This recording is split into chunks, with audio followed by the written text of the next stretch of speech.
नमस्कार दोस्तों, मेरा नाम है डॉक्टर अमिताभ गौड़, ज्योतिषाचार्य। आज ये वीडियो मैं बना रहा हूँ क्योंकि मेरे पास कई क्वेश्चंस आए हैं, बहुत लोगों ने मुझसे पूछा है। एक बहुत ही रेयर फिनोमेना एस्ट्रोलॉजी में होने जा रहा है। 6 प्लैनेट्स जैसे कि sun, moon, Jupiter, Mercury, Venus and Saturn, सभी प्लैनेट्स एक ही राशि में आ रहे हैं, मकर राशि में, और वो भी 10 फरवरी से लेके 12 फरवरी 2021 के बीच में। तो ये बहुत ही रेयर फिनोमेना है। बहुत लोगों ने मुझसे पूछा है कि क्या होगा, हम लोग को ये कैसे इम्पैक्ट करेगी। तो इसको समझने के लिए 2 तरीके हैं। एक तो ये इम्पैक्ट सबको करेगी। ये कंजंक्शन एक ऐसा कंजंक्शन है जो सबको इम्पैक्ट करेगा। समझने का तरीका है, एक तो हम इसे इंटरनेशनली, नेशनली या ग्लोबली समझ सकते हैं, और दूसरा तरीका है कि हम ये इंडिविजुअली कैसे इम्पैक्ट करेगी। तो आइए सबसे पहले बात करते हैं ग्लोबली इसका क्या इम्पैक्ट होगा। तो मैं आप सब लोग को बताना चाहता हूं कि आज से 59 ईयर्स पहले इसी तरीके का एक कंजंक्शन हुआ था, वो भी मकर राशि में हुआ था 1962 में। और उस कंजंक्शन की वजह से उस टाइम पे बहुत सारे इवेंट्स हुए थे, बहुत मेजर इवेंट्स हुए थे। और उस इवेंट्स में मेरे को लगता है आप सभी लोगों को याद होगा कि 1962 में इंडिया चाइना का वॉर हुआ था। साथ ही कुछ टाइम बाद उसी टाइम पीरियड में क्यूबन मिसाइल क्राइसिस भी हुआ था, और भी कई छोटे बड़े कई इवेंट्स हुए थे जो लाइफ चेंजिंग थे। तो अगर ये कहा जाए कि ये युति होने से, ये कंजंक्शन होने से कुछ इस तरह के इवेंट्स इस बार होंगे, तो बिल्कुल बात सही है। इस तरीके के बड़े इवेंट्स हम एक्सपेक्ट कर सकते हैं। सबसे बड़ा इवेंट जो हम लोग को इम्पैक्ट करेगा नेशनली, वो ये हो सकता है कि सभी ने देखा है पिछले कई टाइम में, काफ़ी टाइम में इंडिया चाइना का स्टैंड ऑफ एक चल रहा है काफ़ी टाइम से। गलवान में भी कुछ हुआ था। तो उसी तरीके का इवेंट या उसी तरीके का स्टैंड ऑफ हम आगे भी कंटिन्यू कर सकते हैं। और कुछ, मैं इसको फुल ब्लोन वॉर नहीं कहूंगा, लेकिन एक छोटी मोटी कॉन्फ्लिक्ट आगे भी हो सकती है इस कंजंक्शन के बाद भी। कंजंक्शन तो खत्म हो जाएगा 15-16 तारीख को, 2-3 प्लैनेट्स इसमें से निकल जाएंगे, लेकिन ये इंडिया चाइना का स्टैंड ऑफ आगे कंटिन्यू हो सकता है। मैं ये नहीं कहूंगा कि फुल ब्लोन वॉर होगा, लेकिन एक छोटा मोटा वॉर जरूर हो सकता है, क्योंकि ये इस कंजंक्शन में मंगल नहीं है। अगर मंगल इस कंजंक्शन में होता तो ये वॉर बड़ा भी हो सकता था। तो एक छोटी मोटी कॉन्फ्लिक्ट हम आगे एक्सपेक्ट कर सकते हैं। दूसरी चीज है, एक बहुत ही इंपॉर्टेंट चीज है, एक स्टैंड ऑफ और चल रहा है चाइना और अमेरिका का, जो कि साउथ चाइना सी में हो रहा है। बहुत टाइम से चाइना और अमेरिका के बीच में एक्सचेंजेस हो रहे हैं, लेकिन अभी तक रियल फाइट या रियल वॉर नहीं हुआ है। तो वो देखने वाली चीज रहेगी कि आगे चल के वहां पे एक वॉर लाइक सिचुएशन जरूर क्रिएट हो सकती है। इसके अलावा केप्रिकॉन राशि में क्योंकि ये हो रहा है, केप्रिकॉन राशि रूल करती है वाटर बॉडीज को, फॉरेस्ट को। तो आगे आने वाले टाइम में हम इन सब चीज़ों में ज़रूर प्रॉब्लम देख सकते हैं वाटर रिलेटेड, जैसे कि फ्लडिंग सिचुएशन देख सकते हैं, सुनामीज का हो सकता है, वॉल्केनो इरप्शन हो सकता है, और अभी न्यूज़ में जैसे आ भी रहा है कि ग्लेशियर बर्स्ट होने से भी प्रॉब्लम आई है हमारे उत्तराखंड में। तो ये इस तरह की प्रॉब्लम आगे आ सकती हैं। इसके अलावा वाइल्ड फायर्स की बड़ी शिकायत हो सकती है इस बार। ऐसे कई सारे केसेस सामने आ सकते हैं जहां जंगलों में आग लग गई है और काफी नुकसान हुआ है। तो ये तो एक ग्लोबल तरीका है इसको समझने का। दूसरा तरीका है, आइए बात कर लेते हैं कि इंडिविजुअली ये कैसे इंपैक्ट करेगी। तो आइए जानते हैं कि राशियों को ये कंजंक्शन कैसे इंपैक्ट करेगा। कुछ राशियों के लिए ये कंजंक्शन पॉजिटिव न्यूज लेके आएगा, कुछ राशियों के लिए ये कंजंक्शन उतना अच्छा नहीं रहेगा, और कुछ के लिए मिक्स रिजल्ट देगा, कुछ ठीक रहेगा कुछ खराब रहेगा। तो जिन राशियों के लिए अच्छा रहेगा वो राशि है मेष राशि, मीन राशि और वृश्चिक राशि। और जिन राशियों के लिए ये कंजंक्शन बिल्कुल भी अच्छा नहीं रहेगा वो है सिंह राशि, मिथुन राशि और कुंभ राशि। बाकियों के लिए कुछ अच्छा और कुछ खराब।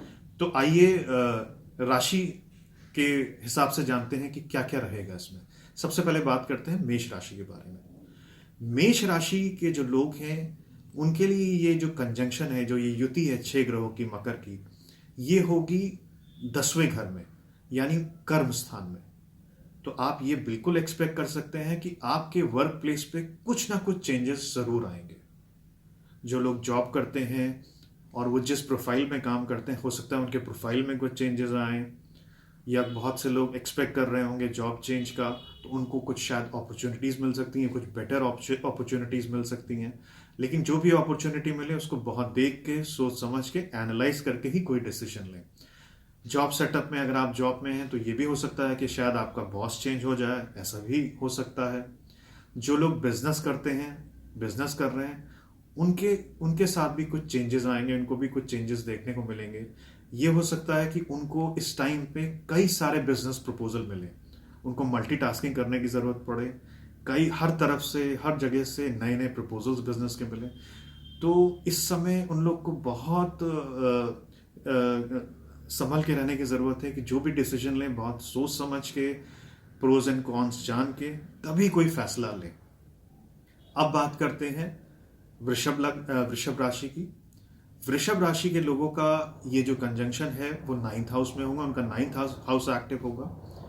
9th हाउस जैसे कि हम लोग जानते हैं कि ट्रैवलिंग हाउस है, धर्म का हाउस है, तो इस सब चीज़ों को लेके उन पे इम्पैक्ट पड़ेगा। और जो लोग अपनी हायर एजुकेशन परस्यू कर रहे हैं उनको कुछ प्रॉब्लम, कुछ डिफिकल्टी हो सकती है। उनको एक चीज़ का खास ध्यान रखना है कि जो उनके गुरु हैं, जो उनके टीचर्स हैं, ध्यान रखिए कि उनसे किसी बात को लेके कोई वाद विवाद या कोई डिस्प्यूट ना हो। इसके साथ ही आपका अपने एल्डरली लोगों से, स्पेशली आपके फादर से कुछ आइडियोलॉजिकल डिफरेंस भी हो सकता है, तो उसको भी थोड़ा सा अवॉइड करें। हाँ, आपकी ट्रैवलिंग ज़रूर हो सकती है, कुछ रिलीजियस ट्रैवलिंग हो सकती है। खास बात ध्यान देने वाली है कि अपने पेरेंट्स का, मदर एंड फादर का, दोनों की हेल्थ का ध्यान रखें। चलिए बात कर लेते हैं अब मिथुन राशि की। तो मिथुन राशि के लिए ये पीरियड डिफिकल्ट होने वाला है, मुश्किल होने वाला है, क्योंकि ये जितने प्लैनेट्स हैं, ये मकर राशि आपके 8वें घर में पड़ेगी, और सभी जानते हैं कि 8वां घर कुंडली का कोई बहुत ऑस्पिशियस हाउस नहीं होता है। तो वहाँ पे बहुत एक्टिविटी बढ़ेगी और 8th हाउस बहुत एक्टिव होगा। तो इन लोगों को विशेष ध्यान रखना है, तो अपनी हेल्थ का ध्यान रखना है। इसके अलावा अगर आप कहीं ट्रैवलिंग कर रहे हैं, कहीं लॉन्ग डिस्टेंस ट्रैवल पे जा रहे हैं, गाड़ी से जा रहे हैं, तो बहुत बहुत केयरफुल रहने की ज़रूरत है। और दूसरी बात है, कोई भी इस टाइम पे नया इन्वेस्टमेंट ना करें। किसी भी बिजनेस में, किसी भी चीज़ में इन्वेस्टमेंट थोड़ा सा अवॉइड करें। इसके अलावा 8th हाउस जो जाना जाता है वो हिडन मैटर्स के लिए जाना जाता है। तो जो आपके जो हिडन मैटर्स हैं वो आपका बहुत टाइम कंज्यूम कर सकते हैं। अब हिडन मैटर्स क्या हो सकते हैं, जैसे कि कोई आपकी इनहेरिटेंस इशू हो सकता है, कोई फादर ग्रैंडफादर की कोई विल हो सकती है, तो आपका काफ़ी टाइम उसमें कंज्यूम हो सकता है। तो चलिए अब बात करते हैं कर्क राशि की। कर्क राशि वालों के लिए जो कंजंक्शन होगा वो 7th हाउस में होगा, तो आपका 7th हाउस एक्टिव होगा। तो 7th हाउस से हम लोग बिजनेस भी देखते हैं, तो जो लोग बिजनेस कर रहे हैं, जो पार्टनरशिप बिजनेस में स्पेशली, वहाँ पे कुछ चेंजेस आ सकते हैं। शायद आपकी पार्टनरशिप पे लेके कुछ प्रॉब्लम हो सकती है, या आप नई पार्टनरशिप क्रिएट करेंगे, इस तरह की चीज़ें सामने आ सकती हैं। इसके अलावा 7th हाउस से हम रिलेशनशिप भी देखते हैं, स्पेशली लीगल रिलेशनशिप, यानी कि आपकी मैरिज। तो कुछ मैरिटल डिस्कॉर्ड के भी कुछ चांसेस हो सकते हैं, तो उस चीज़ों का विशेष ध्यान रखने की ज़रूरत है। एक चीज़ और भी बहुत इंपॉर्टेंट है, 7th हाउस से आपकी इमेज भी देखी जाती है, लोग आपको कैसे परसीव करते हैं। तो अपनी इमेज का बहुत ध्यान रखिएगा। बहुत जो भी बात करनी है, कहना है, बहुत सोच समझ के कहिए, नहीं तो लोग आपके बारे में शायद कोई डिफरेंट ओपिनियन बना ले जो कि आप नहीं हैं। इसके आगे बात करते हैं सिंह राशि की। सिंह राशि वालों के लिए जो कंजंक्शन बनेगा वो बनेगा 6th हाउस में, और ये अच्छा नहीं है, क्योंकि 6th हाउस से हम लोग सभी जानते हैं ये भी एक अच्छा हाउस नहीं है। यहाँ से हम बीमारियाँ देखते हैं, लिटिगेशन देखते हैं। तो इन लोगों के साथ ये समस्या आ सकती है कि एक तो कोई हेल्थ पे बहुत ध्यान देने की ज़रूरत है, कोई पुरानी बीमारी है तो वो सामने आ सकती है। इसके अलावा कोई लिटिगेशन मैटर या कोर्ट केस सामने आ सकता है। आपके एनिमीज बहुत एक्टिव हो सकते हैं, और इस टाइम पे आपको बहुत ज़्यादा मेहनत करने की ज़रूरत है। अब बात कर लेते हैं कन्या राशि की।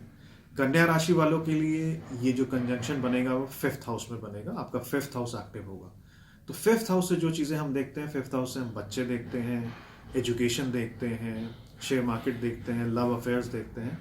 तो ये सारे मैटर्स आपके सामने आ सकते हैं। अगर आपके ग्रोन अप बच्चे हैं तो थोड़ा सा अवॉइड कीजिएगा, उनसे कोई कन्फ्रंटेशन ना हो, कोई आइडियोलॉजिकल डिफरेंस ना हो। और ये आपका काफ़ी टाइम बच्चों के साथ कंज्यूम होने वाला है। जो लोग एजुकेशन में हैं, जो स्टूडेंट्स हैं, पढ़ रहे हैं, उनको कुछ थोड़ी बहुत डिफ़िकल्टी आ सकती है अपनी एजुकेशन में, और करियर प्रॉब्लम्स, करियर प्लानिंग में थोड़ी सी डिफ़िकल्टी हो सकती है। चलिए इसके आगे बात करते हैं लिब्रा, जिसे हम कहते हैं तुला राशि वालों की।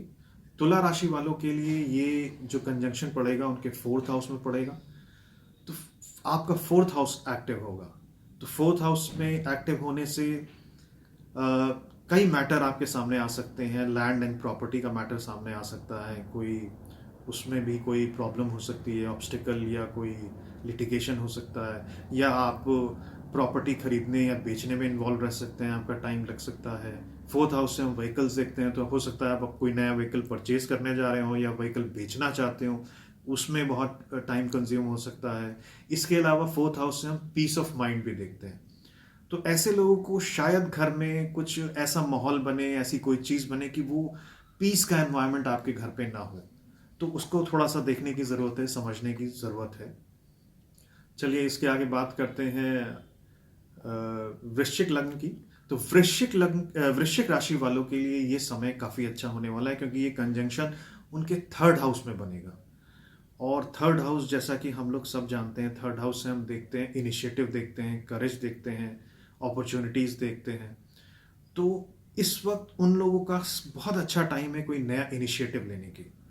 वो थोड़ी भी मेहनत करें इस वक्त, और जो भी उन्होंने प्लान्स बना रखे थे अपने पुराने टाइम में सोचा होगा, तो उन उन प्लान्स को इम्प्लीमेंट करने का एक बहुत अच्छा समय है ये। आइडियाज़ बहुत फ्लो होंगे दिमाग में, बहुत नए नए आइडियाज़ आएंगे। तो ये एक अच्छा टाइम है। बस थोड़ा सा ध्यान दें अपने कम्युनिकेशन पे, क्योंकि इतने सारे प्लैनेट आपके कम्युनिकेशन हाउस में आ गए हैं। तो जो भी जिससे बात करें बहुत सोच समझ के करें, वाद विवाद से बचें लोगों से। आइए आगे बात करते हैं धनु लग्न की। धनु धनु राशि की अगर जब बात करते हैं तो ये कंजंक्शन बनेगा उनके सेकंड हाउस में।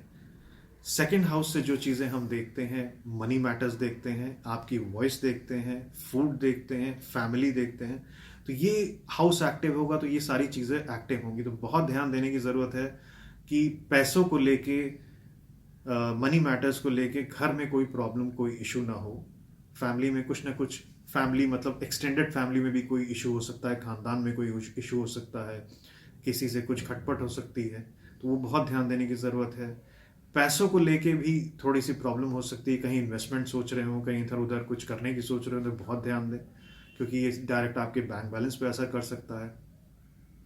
आइए बात करते हैं मकर राशि की।